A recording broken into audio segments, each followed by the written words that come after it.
头，那度有碗牛插糖嘛。一进门，先听见老板用亲切的客家话打招呼，接着就闻到浓浓的牛杂香。小姐，这个係客家的牛插糖，米絲凍香。咪西董熊，哎咪西董熊是什么意思？再用国语讲的话，味道很香。味道很香。哎，对。咪西董熊。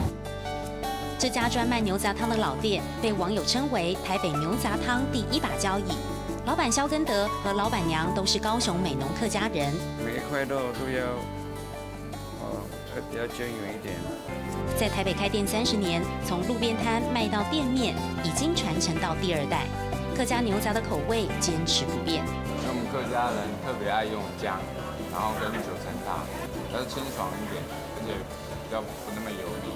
然后听到我们讲客家话的时候，他说：“哎，你也是客家人，你哪里客家人？”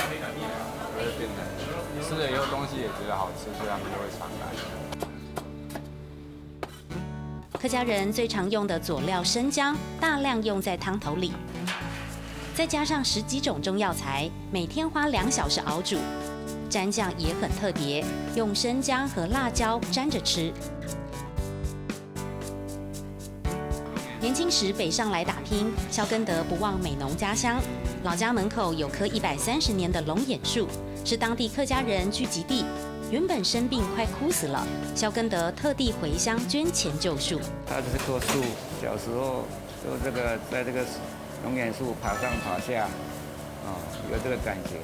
肖根德不忘本，回馈故里，也成为当地客家美谈。上课喽！咪西董熊，咪西董熊，咪西董熊。